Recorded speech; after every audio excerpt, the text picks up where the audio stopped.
So there's a concept that happens in storytelling, in Hollywood movies, TV shows, books, comic books, even ancient mythology. The idea of good guys versus bad guys, right? The idea that there are really evil people in the world who are so dedicated to harm and destruction that the only thing that you can get them to do to stop being harmful is to kill them, right? Or at least cause them enough harm that they're forced to go away. You'll find in life that there's actually very few people that are actually like this. There are people like that, but they're so few and far between. Normally they're just locked away in a prison or an insane asylum. You don't usually see them out on the streets, right? So now that's not to say that everybody in prison is that kind of person and deserves to be there. It's just a comment on that.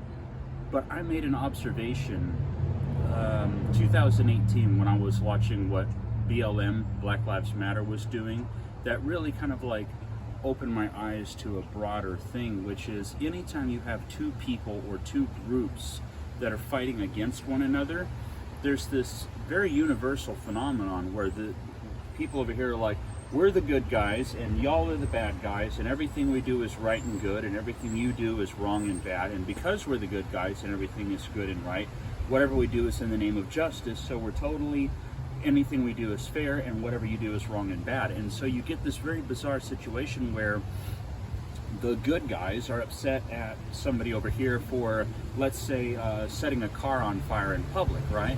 And so they go on and on about how horrible this is and it's so bad, right?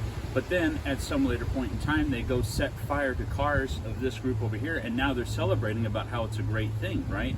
You see this like in military conflicts, you know, the terrorists would behead some innocent person and this is so awful, so we send in US soldiers to go shoot a bunch of people and suddenly it's great, you know. And it just, it is, you could call it the path to the dark side if I were to be a little silly about it, right? But it's like, when you get the idea that it is okay for you to do harmful, destructive, awful things to other people in the name of justice, you have unwittingly become the bad guy. See, here's the basic idea that I realized is everybody is convinced that they are the good guy to such an extent that they commit these horrible, atrocious acts. And it doesn't even have to be something as serious as arson, rape, murder. It could even just be being a real jerk to somebody else on the web in some argument, you know, or pushing some agenda that is destructive or whatever, right? And so like a lot of people these days tend to see the country as divided between Republican and Democrat, right? And the Republicans think all the Democrats are evil and the Democrats think all the Republicans are evil. But you will also find that in both cases, if you really go deep into the encampment of these two political philosophies, they're both seriously concerned that the United States of America is being destroyed. So if both of them are worried about this, then they're on the same side without even realizing it, right?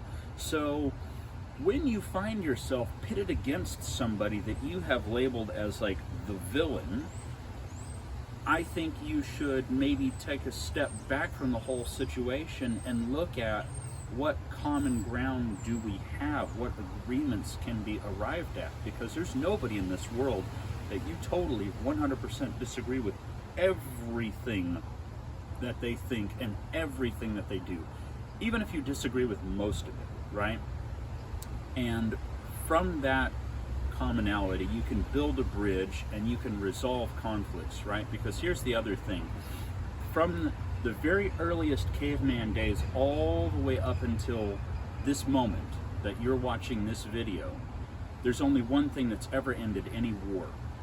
Whether it's cavemen clubbing one another over the heads, or people stabbing one another with bayonets, or bombs going off, there's only one thing that has ever ended any military conflict, and that is a peace treaty, the agreement to stop fighting, the agreement, finding commonality, finding something that can be liked about the other person.